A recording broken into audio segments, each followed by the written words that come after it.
Blog Talk Radio. Welcome to Life Transformation Radio. This show is all about life transformations and our journey from where we were to why we are doing what we are doing today. We will discuss the hiccups, the roller coasters, and the blood, sweat, and tears that has been poured out while discovering our purpose. It is all about our transformation. Here is your host, Sean Douglas. We are live here on Life Transformation Radio. I am your host, Master Resilience Implementer, Inspirational Speaker, and author, Sean Douglas. Welcome, welcome, welcome to all of our listeners who are listening from wherever you are. This show is officially heard or has been heard in 27 countries. I am blown away every time we come here weekly live that there's another country or somebody else sent me a message saying how much they love the show. So thank you from the bottom of my heart from those who are listening from around the world. Life Transformation Radio is all about our transformation. Here we tell the stories of why we are doing what we're doing to help transform others. You can listen to us every Wednesday at 5:30 p.m. Eastern Time and on the first and third Fridays at 5:30 p.m. Eastern. This is a live show. So on the show are impactful and amazing guests that are impacting and elevating everyone in the world around them. If you have a question for any of the guests or you have a question for myself, again, this is a live show, so you can call in at this number, 657-383-1109. Again, 657-383-1109. And my guest today is no different. He is completely transforming people's lives, making a huge impact, and I want you to help me welcome to the show, Marc Mawhinney. What's up, buddy? Hey, Sean. How's it going? I am doing amazing. I am so pumped that you're here, man. Yeah, it's fun, isn't it? Yeah, I'm excited to be here. Live radio is always a cool thing. I'm used to recorded, right, for podcasts. So okay. This is raw and real. You know, if kids run into the room screaming and all that stuff, we'll keep it real. Yeah, absolutely. So here today, we're going to build successful businesses with Marc. So Marc Mawhinney is a lifelong entrepreneur who's on a mission to help coaches build successful businesses. He achieves this with his coaching programs, his podcast, Natural Born Coaches, his Facebook group, The Coaching Jungle, and his exclusive print newsletter, Secret Coach Club. And you can learn more about that at www.secretcoachclub.com. And he frequently makes media appearances and is a contributor for entrepreneur.com. And you can learn more about Marc at www.naturalborncoaches.com. And at Twitter is at Marc, M-A-R-C, at Marc Mawhinney, and www.thecoachingjungle.com. So I am so pumped to learn how you help coach people to build successful businesses, because I'm building a business. I got some other entrepreneurial friends that are building businesses, so I am pumped to know kind of your way of doing things. You know, I think every coach is different, but I'm so pumped to know kind of, you know, what you're about and kind of the tools that you bring to the table. Oh, good. Well, I'm excited to share. I am pumped, so we're going to rock this thing. So the first question I always ask every guest that comes on the show is why. I feel like this has to be the most important question that you ever ask yourself is why. So, Marc, why do you do what you do? Well, there's two parts to my answer. The first part is I'm a coach because I basically was not literally in the gutter, but pretty darn close after going through business closure. My past life, I was in real estate and was riding high. Everything collapsed, and I'd never worked with a coach or any mentors or anything really before that. And it was after going through failure and stumbles and defeat that I was introduced to actually several coaches. And that's a big reason why I was able to pick myself up from a really, really bad position. So that's the first reason why. The second part, why I work specifically with other coaches that, you know, essentially I'm a business coach. It helps coaches set up their businesses, as that's very confusing, is because I know how frustrating it is for coaches to get rolling When I started, I was throwing a ton of spaghetti at the wall and seeing what would stick and just beating my head against that wall in frustration. And it was really, really hard to figure it out. So as I figured it out, I wanted to share with others so they didn't have to go through the same pain and frustration. So there's the two answers to it. Perfect. That's great answers. I learned kind of early on too that there's one way of doing it where you just struggle and kind of figure things out on your own, and then there's another way of doing things where you find somebody who's more successful than you, who is doing the things that you want to do, making the money that you want to make, and you go work with that person on building your business together, and he's coaching you or she's coaching you on how to do it. Is that pretty accurate? Yeah, it's definitely much, much easier that way. So don't get me wrong, I love books. I'm constantly reading books, Kindle. I got the Audible going for audio books, hard copy books, but there's only so much that you can learn and take from those books. And if you're sitting down with someone sitting down next to Sean who's gone through, a lot of the same issues and gotten through the other side, then it's going to be much easier to do it that way. So I always say that the world needs coaches, and I know that sounds maybe a little melodramatic because people think, well, no, the world needs doctors and the world needs police officers, but doesn't need coaches. But I really do think that more people need coaches. Or I could also say coaches make the world go round. That's my other saying that I believe. So I think that's nice. Very important.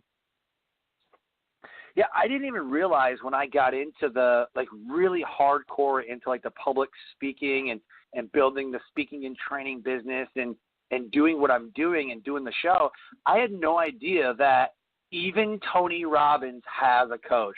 There is a guy that helps Tony Robbins. I'm like, but he's the top guy though.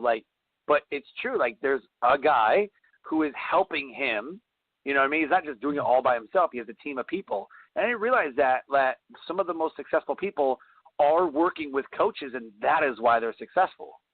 Oh, it's true. No And kidding. Look at Tiger Woods this is when he was at the top of his game. He always had coaches. I just read a book by Hank Haney, one of his coaches, and you'd think, oh, Tiger Woods doesn't need to. This is when he was in his prime, doesn't need to adjust anything. He's just destroying the field. But he was constantly working with coaches and getting feedback. So you can be the most motivated person in the world. You think, okay, I can keep myself accountable. It's a lot harder to do that. So you do need that second set of eyes helping you out. Oh yeah, absolutely. The next question that I always like to ask, and I love the answers I get to this, who were you before you got to this point? You can pick 5, 10, 20, however long, right? You've been at it, right? Who was Mark, 10 years ago or something, whenever you had started the transition into coaching and getting, the business rolling and everything? What kind of guy was Mark? Oh, that's a tough question. I was going through a real estate hangover. So where I was, for many years, I was identified as a real estate guy. And I always thought I'd be doing real estate for the rest of my life because I started real estate right out of university when I was 21 years old. And looking back, I'm thinking, thank God I'm not going to be selling real estate and things when I'm 80 years old. Shoot me. So I always identified myself that way. So coming into coaching, it was interesting because in a way I felt like I had a big part of my identity ripped away because I wasn't doing real estate anymore. But it was also refreshing because it was a chance for a fresh start. And even more important for me was I was getting very frustrated dealing with people in my small local sandbox. You ever hear I've heard the stories about crabs in a bucket? I was dealing with a lot of crabs in a bucket. All me down. I couldn't get a parking ticket without people crapping on me. And I just was really fed up with it. And now I'm working with people all over the world. I mean, what are you in North Carolina or South Carolina? North Carolina. You're in North Carolina. Yeah, you and I would not have been chatting, right? I'm on the east coast of Canada. I was in the small local market selling houses, and I thought, hey, this is my whole world.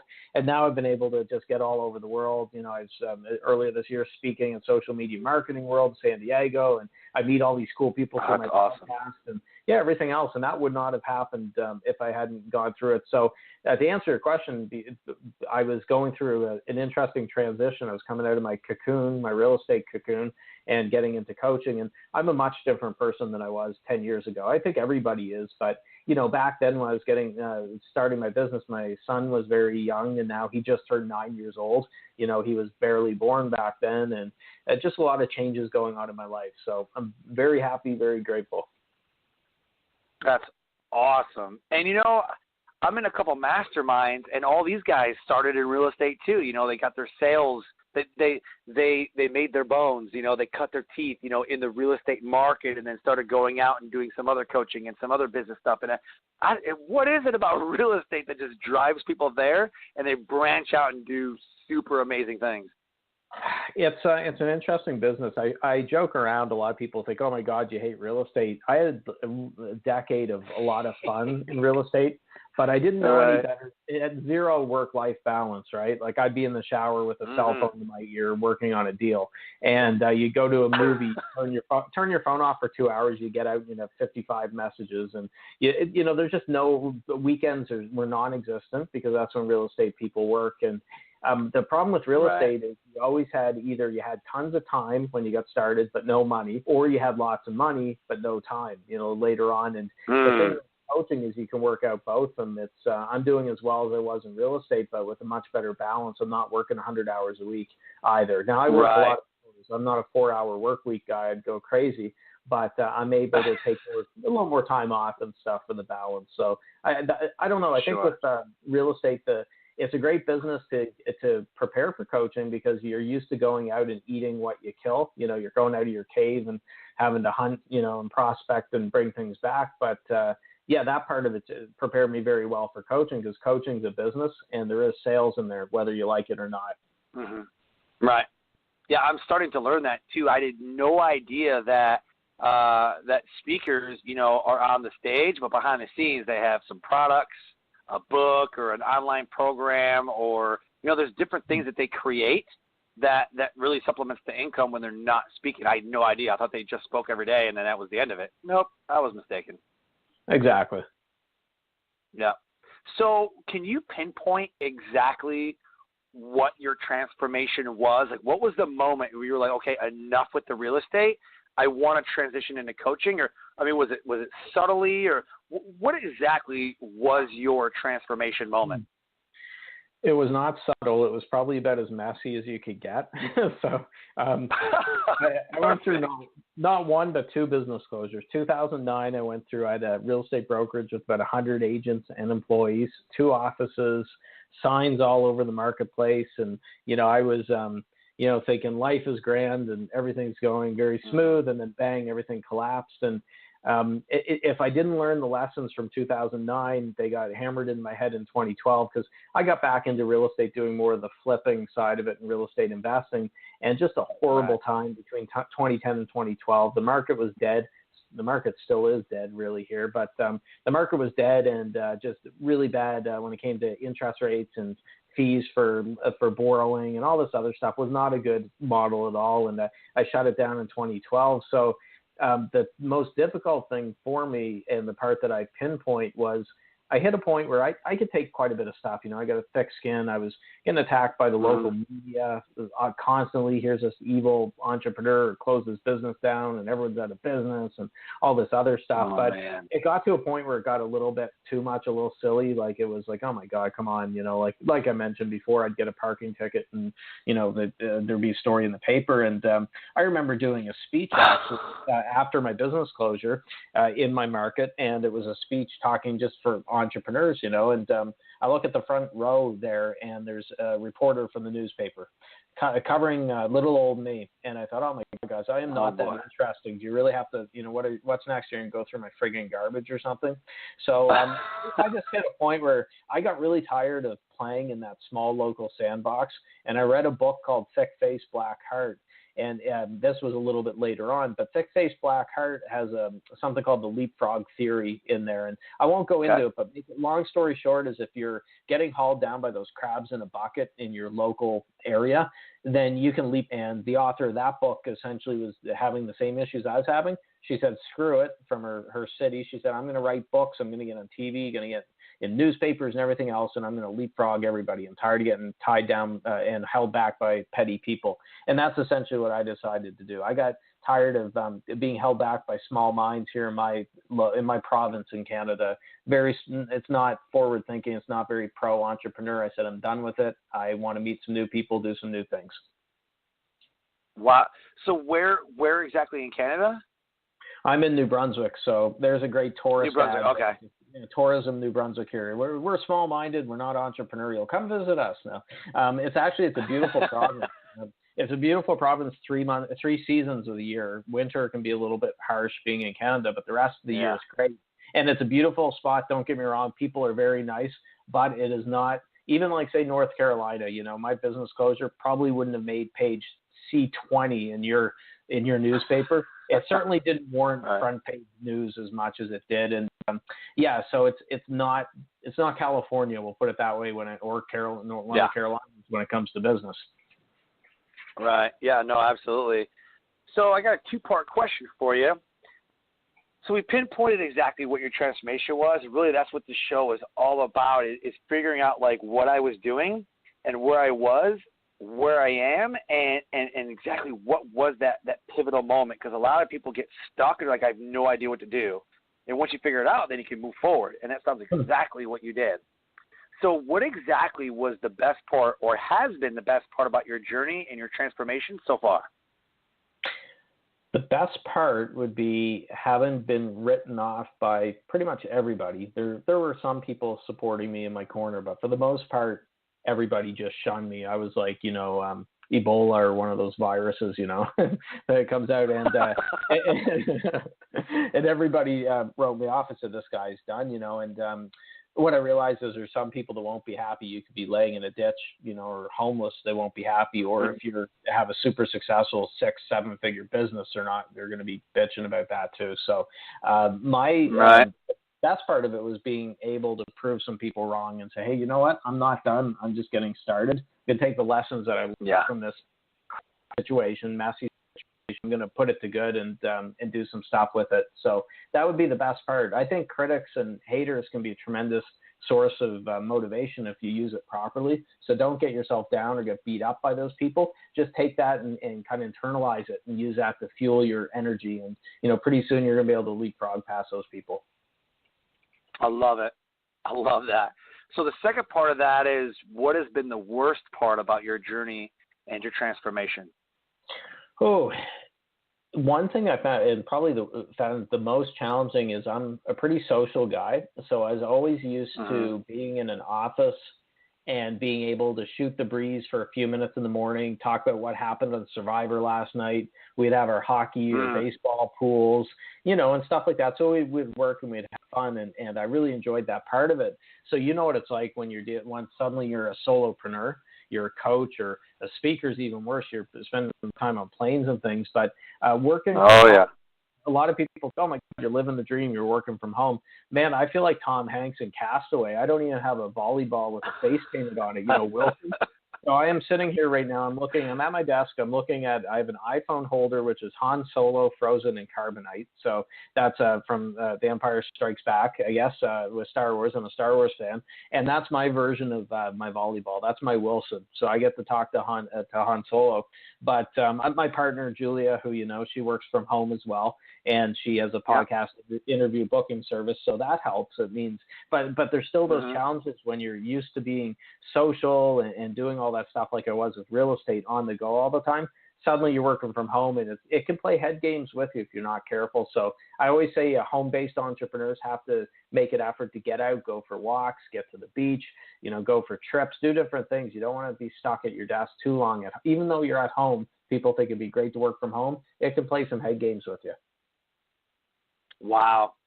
Yeah, I guess I never looked at it like that because, like in September, I'll be going from Kansas to San Diego. Like one day I'm in Kansas and the very next day I'm in San Diego, and then the very next day I'm going, So I kind of never realized that. That's good insight. I appreciate that. Thank you for sharing that. Yeah, no problem. So I got to ask you, and I love this question. It's probably one of my favorite questions. Who has been your biggest influencer throughout this whole transformation? Biggest influencer, I would have to say, would be my probably my little guy, my son Gray. Gray is just turned 9 years old, and when I went through that business closure back in '09, he was about a little over a year old, which is terrible timing. Anyone who has kids, you're stressed out enough having a child be born, and all of a sudden you throw in all the business crap in there. But the reason that I would say that he fits that role is he was my biggest motivator, going through some really dark times. I didn't have the luxury of closing my drapes in my bedroom and laying in bed all day and not, doing anything, because I had a mouth to feed and I had somebody that I had to support, and anyone who's a father or mother knows that once you have a child that's born, it changes your perspective on anything. So I remember back when I was in my early 20s, a fellow agent had a child. And I remember talking with him about it, and he said something like, you know what, I'd take a bullet for my kid. And at the time I thought, you're crazy, man. Like, you know what, hey, I love my parents, but I wouldn't, I'm thinking, I don't know if I'd take a bullet for them. Once I had my son, then suddenly that changed things. No doubt about it, I would take a bullet for him. I'd step in front of a train or whatever. But until you actually have a child, you don't really realize that, right?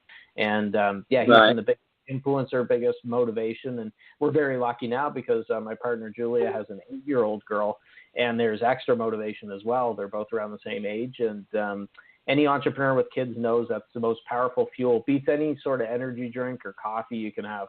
Kids. All right. Yeah, very, very true. So on the flip side of that, of the influencer, who's been your biggest supporter or supporters? Maybe there's a couple. Biggest supporters, that's interesting. Family's been really important. I have, as I mentioned, my partner, Julia, she does a lot of stuff for my podcast with bookings and things, which takes a lot of weight off my shoulders. I have a twin brother, Matt. He handles my podcast editing with his company, which I was very happy to hand off my editing duties to him after 300 episodes of Natural Born Coaches. He started that business. So I said, here you go. Knock yourself out, because I'd rather get a root canal than edit podcasts personally. So I would say the family has been very big that way, and obviously my parents and all that stuff. But it's really cool to be able to do something where people close to me can actually work, not for me, but they're working. They have services that support what I'm doing, and that's a cool feeling. Oh yeah, oh definitely. So do you feel like your transformation is complete? You got all these supporters and people who are influencing you to be better. And do you feel like your transformation is complete? You're exactly where you meant to be, or you still have a ways to go? Oh, heck no. I think if you're not constantly transforming, then something's probably wrong. So as I mentioned, I look back 10 years ago as a totally different person. And 10 years from now, if we're doing an encore in 2027, I would hope I'm not the same. I hope to look back and say, oh, man, I'm a lot wiser now. Mark was pretty foolish back in 2017. I'm light years ahead. So I think once you get complacent, you don't try to improve and transform and stuff. I think that's a dangerous place to be. So I don't think I'll ever be there, and I don't think I ever want to be there. Yeah, no, I completely agree with that. I cannot remember who said it, but I hear it all the time, but I can't remember who exactly. Maybe it was like Steve Jobs or somebody, but somebody had said one time, it's like, if you're not growing, you're dying. And when you're dying, you've got nothing to live for, So I'm like, holy crap. So yeah.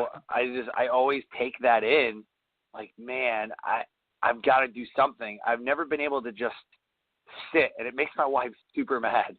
Because I'm like, I got to be doing something. I got to be doing something. Yeah. I want to build something. I want to do something great. I want to do, Yeah. Well, that's the reason why you see people who retire and then they die a couple days later, and they've been used to for 40 years, 45 years working and feeling needed and useful. And all of a sudden they're sitting in the lazy boy. Again, it sounds like a perfect life. Oh, can go fishing and golfing every day and all that stuff. But humans need something.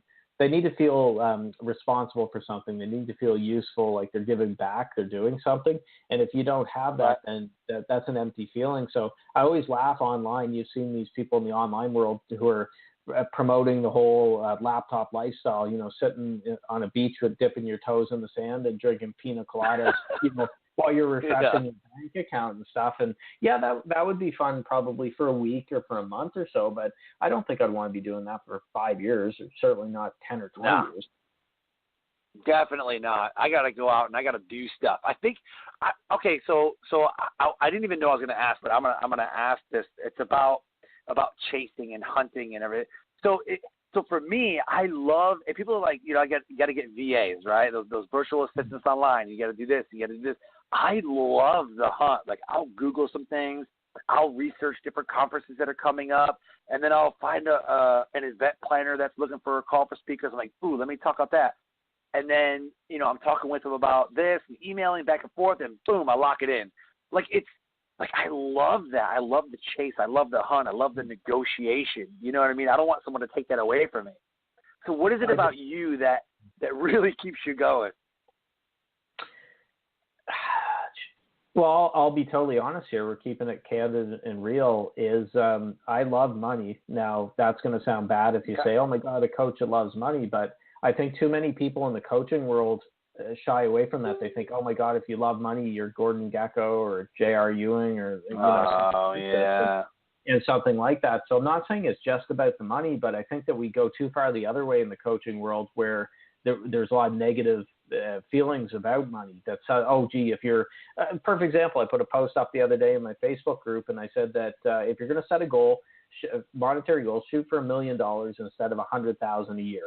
Because even if you fall short, let's say you got 300, 400,000, you're light years ahead of what you would have hit if you shot for 100,000.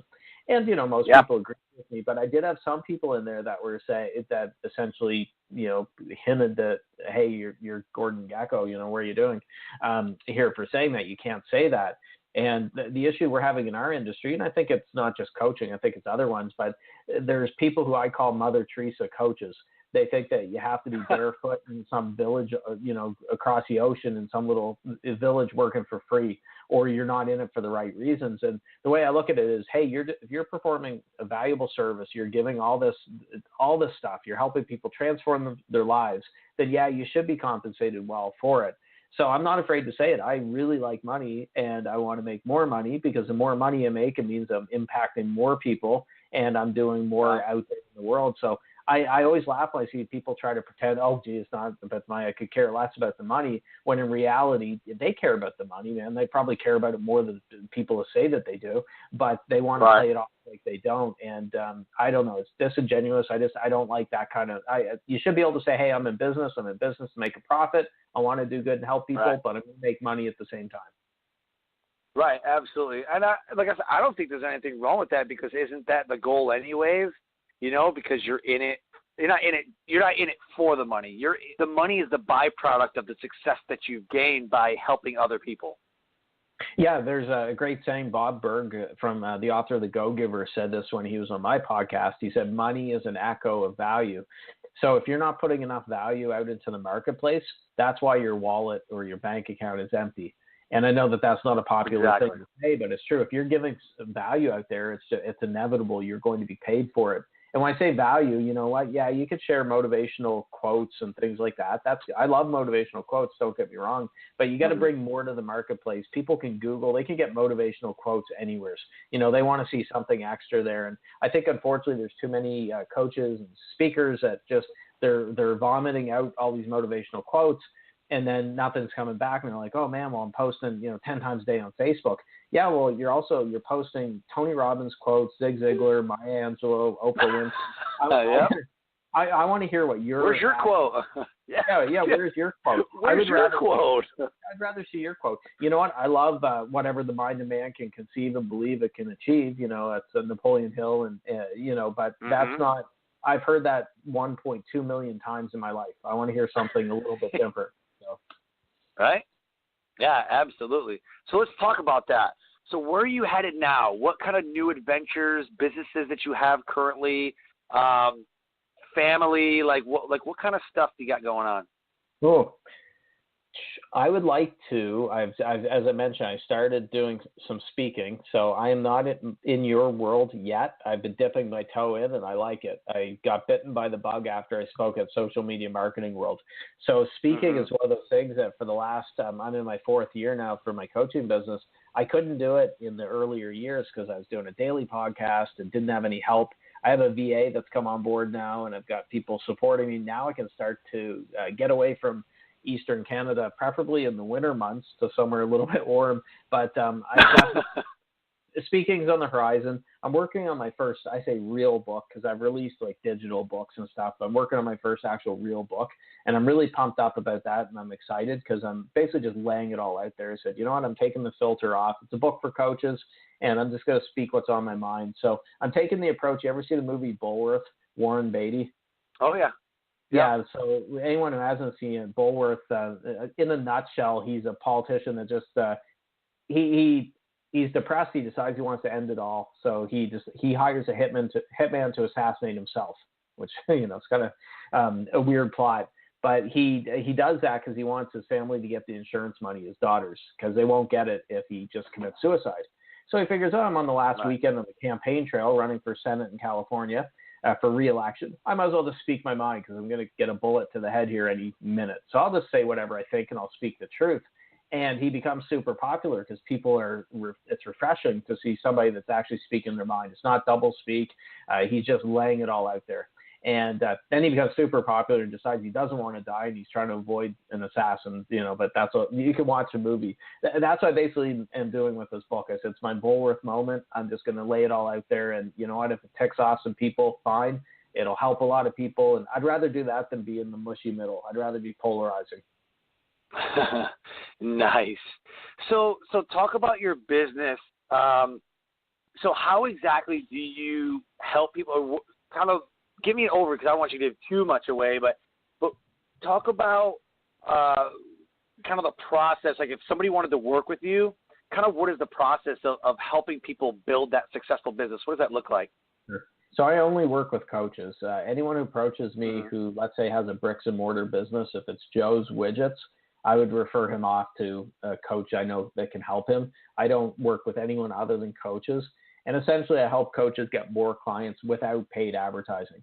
So people that work with me, they're not going to hire me, and then all of a sudden they say, oh, you're going to need $5,000 for Facebook ads now. And they're like, gee, I've just paid you. Now I can't pay $5,000 for Facebook ads. Everything I'm doing is organic. It's things that you could do. Don't get me wrong, it's free stuff, but it's going to take a lot of work. You're going to have to roll up your sleeves and be consistent and disciplined. But that's what I do, and most of the coaches I'm working with are in those first couple of years of their business. They're often struggling to get traction, and they just need some support from someone who's been there. And my main program, it really speaks to what my goal is with all my clients. It's called 10 Clients in 90 Days, my group program. I want my clients to have 10 coaching clients within the 3 months. 10 coaching clients, if you're charging what you should be charging, that's more than enough. You won't have to work with any more. You'll have a very successful business. So I'd rather my coaches be working with 10 people, compensating them properly, instead of chasing 30 or 40 people who are paying them peanuts. Perfect. All right. Yeah, I mean, that's good info. So we're going to take a call real quick. We have a caller on the line that wants to know about branding, how to get his brand out there. So we will take this call. You're on with Life Transformation Radio. How can we help you with your branding? Hey, how's it going? My name's Anthony. I live in Alabama, and I'm looking to start a dick-sucking business in the trailer park. That's the joys of live radio. You know what I mean? Live radio, man.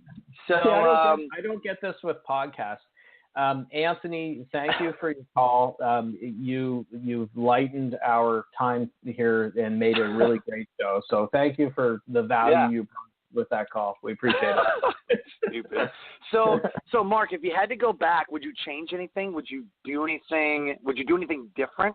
Yes, I would have told you not to accept Anthony's call. But I literally asked him. I was like, "Hey man, what's your question? Like, I want to field your question." He's like, "Yeah, I got a branding. How do I get my brand out there properly? Do I use Facebook? And it's the same thing, man. I get on the call. I'm like, what's your question? And then they do the same thing when they come live. So that's why I try to screen them. Yeah. You know what's funny? I've developed Spidey sense, and I could detect right there that we had a troll.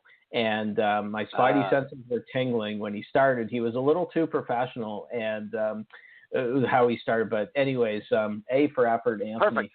What would I have changed? That's a good question. I think what I would have probably changed is I would have done a lot of things sooner. So, for example, my Facebook group, I waited, probably a year and a half or maybe 2 years to start my Facebook group, the Coaching Jungle.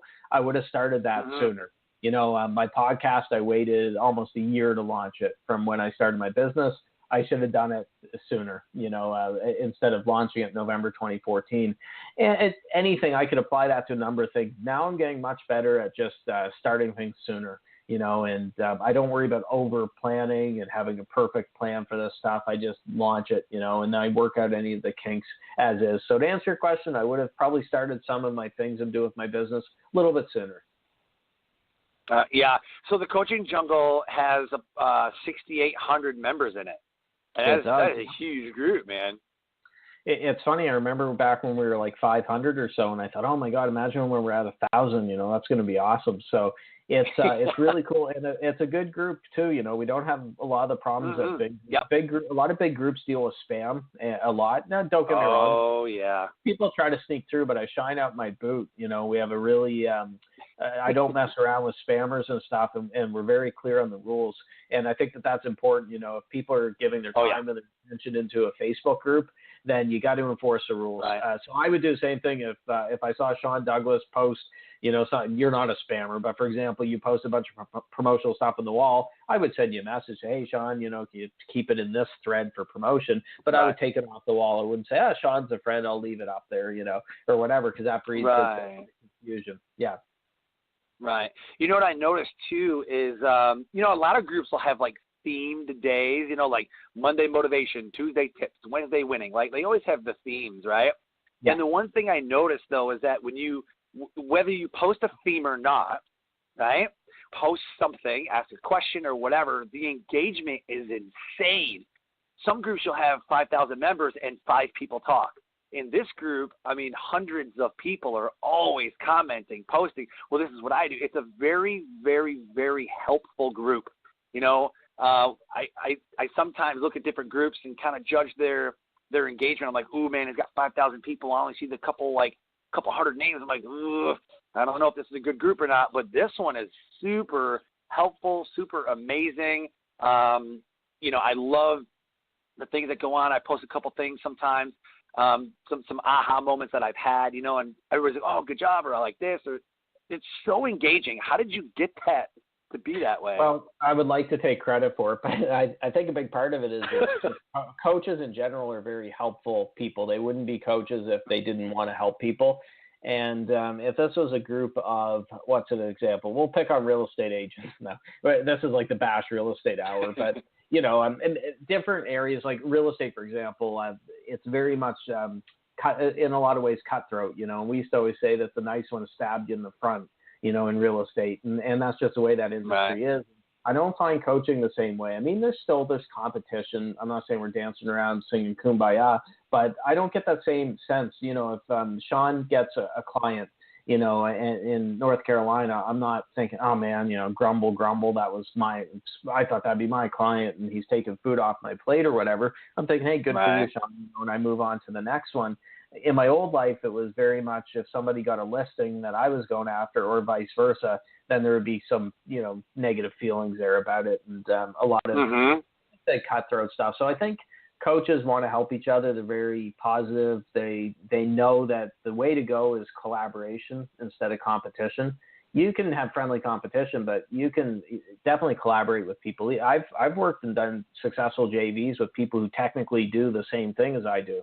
And I've had people say, oh, gee, you had so-and-so in your podcast. He does the exact same thing as you. And I'm like, yeah, but that also exposes me to his network as well. And it's going to go both ways. Oh, yeah. Get to know each other. We could do business. We could do joint ventures. And that's a good thing. Oh, yeah, definitely. Absolutely. 100% agree. And what I've noticed too is that there's just a different type of person, you know. They're not posting, like you said, they're not just posting like the motivational quotes like keep going, you know, like it's more than that. And there's always different tips and tricks that people are throwing out, like, hey, I just noticed this, wanted to give this to you guys. There's a lot of value in, like, because people say that your network equals your net worth, and your net worth is your network. You know what I mean? So there's a lot that I think the coaching jungle brings that a lot of other groups may be missing out on. And exactly what you said, you lay the law down, like, look, this is what we're doing. This is the culture, because I firmly believe that you get what you tolerate. So if there's something in your relationship, is there something, in the group, is there something in your, family, is there something, you get what you tolerate in business, everywhere. In culture, you get what you tolerate. So if you lay the law, says this is it, and you're unrelenting in it, I believe that you build that culture that says this is unacceptable, this is acceptable, and there's no blurring the lines. I agree. There was a Facebook group I was in years ago, and very nice admins. I know them. They're great coaches, but they're a little lax on the group, or I'd say they're very lax. And that group used to be good. There used to be good, valuable information going back and forth, discussions, debates, conversations. And now it's spam city. I mean, you go in there and it's just like, buy my stuff, sell. And it's just everyone just throwing up whatever offer they have. And there's no value really being in there anymore. I left the group because I'm like, okay, it's no sense being in here. That was I learned what I didn't want for the coaching jungle with that. I didn't want it to be spam city. I want it to be good conversations, something that people can get something every day that they go in there. So it's tons of value in there. I've had people say that they get more from the group than they do from paid programs. And that feels pretty good to hear that. Oh, definitely. So what do you think was the best resource that you found during your journey? Best resource? I would have to say the best one would be a book, which I mentioned, Thick Face, Black Heart.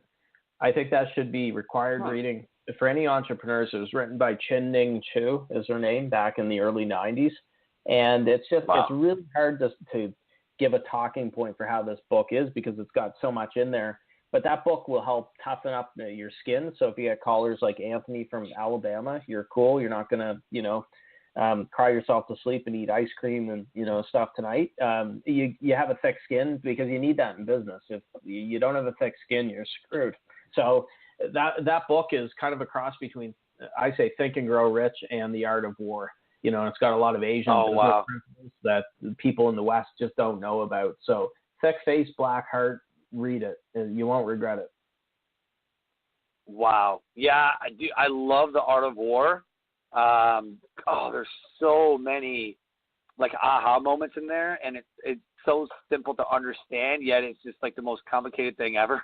You know what I mean? Like I read it and I'm like, holy crap, it seems so simple, but you would just never understand it if you weren't in that mindset to receive that message. You know what I mean? Business is war, whether you want to admit it or not.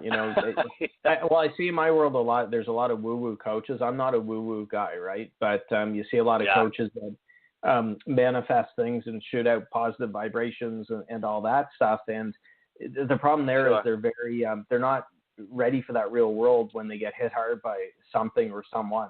And suddenly they think, okay, is the universe mad at me or whatever? Well, no, that person's just a dink, right? And they're coming at you, so you got to protect yourself. And Thick Face, Black Heart is all about protecting yourself because humans are unpredictable creatures in a lot of ways, but a lot of what we do is very predictable, and it's been that way for thousands of years.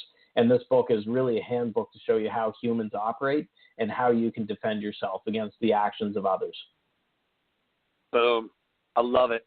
Was there someone that gave you a resource that really elevated what you were doing? Gave me a resource. This wouldn't be a resource, but this is something that really elevated what I was doing is I have to thank John Lee Dumas, Entrepreneur on Fire. When I got started with podcasting, I joined one of his programs, and I basically learned the ropes through what he's doing, and I ended up having later on him and his girlfriend Kate were on my show. Then I went on EO Fire, and it's just really cool. And, John's a great guy because his show I listened to a lot when I was beginning my journey, but then also to help me with that podcasting start. And I can say that podcasting, my business pre-podcast, post-podcast, night and day. So the podcast is really the reason that got my business going. It was a daily show, started in late 2014, and that's what really got me up on a lot of people's radars. So I would thank John for giving me the gift of podcasting. He definitely helped me there in the early days, and lots of great podcasters that have motivated me to keep going. there were some days, you know what it's like doing shows. There's some days you don't feel it, right? And I was looking at those people that kept me going. So it's not a physical resource that you can actually touch, like a book or something like that, but still very valuable. Right. The one thing I learned was that, for guests, there's a whole thing that goes into it. Like, we want to make sure that we're giving the most value to the listeners or whatever. But, the one thing that I learned was that if you want to have, a certain criteria or whatever, just write out a dream list. Like, who is your dream list? And that's what I did. I wrote up my dream list. I'm like, man, Tom Ziegler would be awesome, and Tony Robbins, and like who would I, and Gary Vaynerchuk shot me down in less than 5 minutes. I hit the send button, and I was like, all right, we'll see what happens. And then I heard a ding, and I looked. I was like, hey, bro, I'm just too damn busy. And this time, I was like, all right.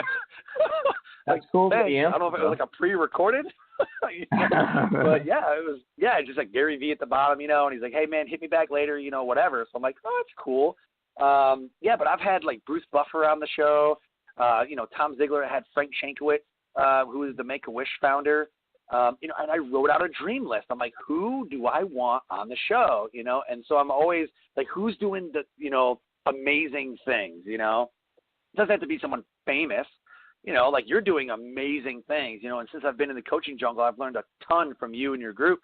And that's what I literally wrote out, a dream list, Russell Brunson and Brendan Burchard and like all these top level guys. Like I would love to, I put John Lee Dumas on there, I'm like, I just want to soak up and try to provide as much value as I can, but at the same time learning and doing it. So that's my suggestion to everybody when you're starting.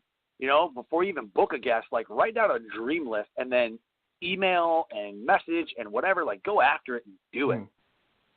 Well, you never know what's going to happen. And people, they say they try, but they send one or two messages. And we mentioned Wall Street earlier, Gordon Gekko, but I don't know if you remember in the original movie, Bud Fox, played by Charlie Sheen, when he was trying to get to meet Gekko, he had to literally call his office every single day for, I forgot, 50 days or something like that. He finally got in, I think, on Gekko's birthday. He brought him a gift or something.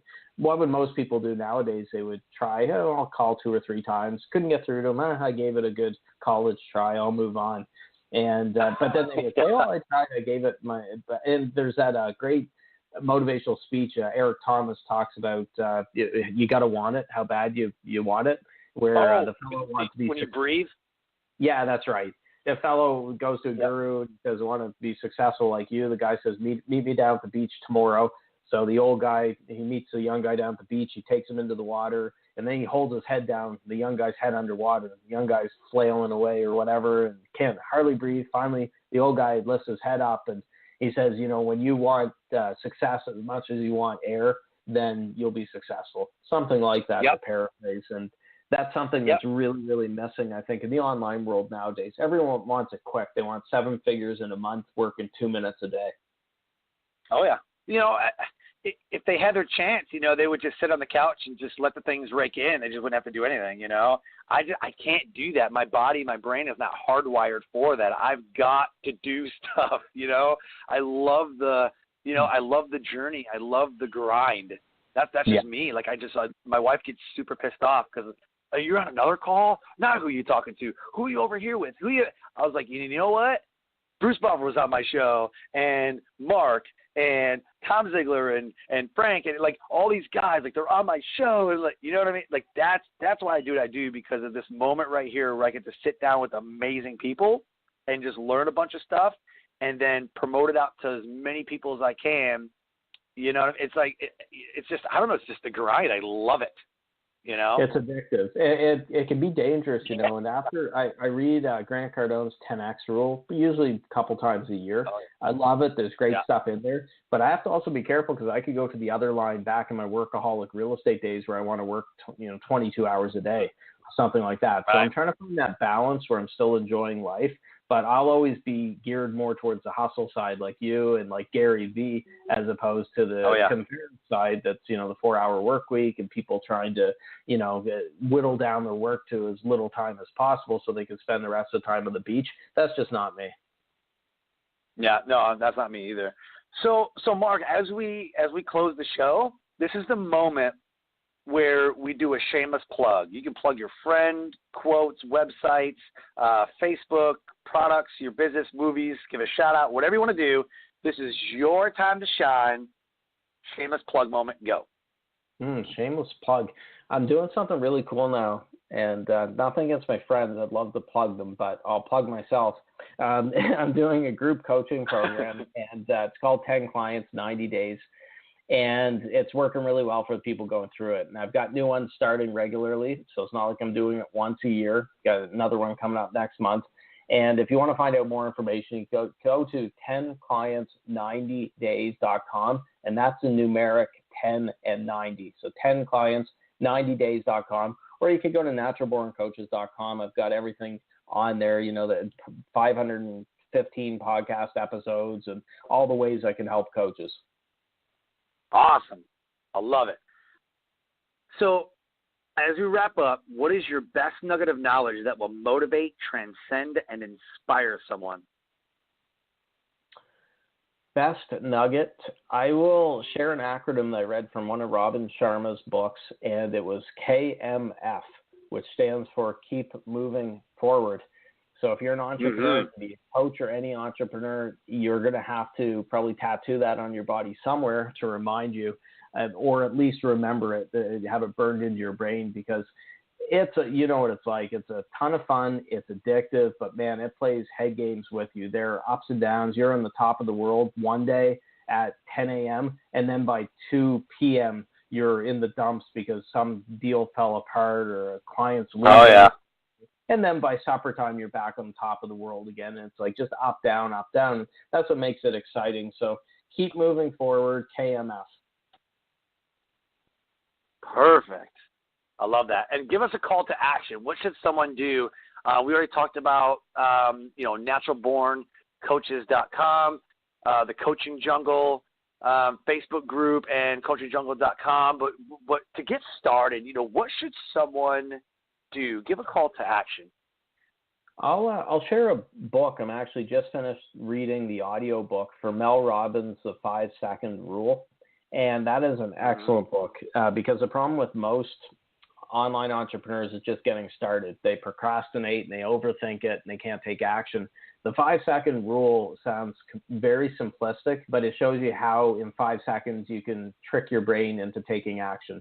And I won't be able to go into it all here, but read that book, and it's an incredible book. The 5-second rule, Mel Robbins, you won't regret it. Perfect. Man, this has been a lot of fun, and I've learned a lot, and I've got a bunch of notes. So, man, thank you so much for your time, Marc. Yeah, and thanks for all that you do, Sean. I love your passion and everything that you're doing for coaches, speakers, entrepreneurs, all that stuff. So kudos. Thank you so much. And, going forward, I got to get better about screening some calls. It's all good. Man. It keeps it interesting. Yeah, no kidding, right? If anybody, so anybody listening, if you only listen to the show to see if what trolls will show up, you're still listening and you might get some value. So what's the deal with guys? I don't know. Have you ever had a female troll? I don't know. For most part, never. It's some dude in his parents' basement in Boise, Idaho, right? And it's eating Cheetos, playing on the computer. You wouldn't hear I'm being totally sexist here, but against men in this case, you generally don't see female trolls. They're too busy doing other stuff, Come on, guys, stay classy. Yeah, they're too busy on on like Etsy and the other like Pinterest stuff. They're too busy, doing stuff on there. So yeah, but I want to thank you for your time, and I can't wait to to talk to you more, learn more about you, and just add value to the coaching jungle. Cool. Well, thanks for having me, Sean. Absolutely. Life Transformation Radio listeners, this has been another episode. You never know what's going to happen. That's the joys of live radio. But if anything has resonated with you, go to iTunes, go to Stitcher. The show will be uploaded in about a day or two. And you can leave a comment. You can leave a review, a rating. Get a hold of Marc. Again, naturalborncoaches.com. The guy is super, super successful and will elevate you in every area of your business. So as we close, I always say, live your brand. Find opportunities every day to live out the values that you hold in your heart. I call that living your brand. And until next time, have a good night.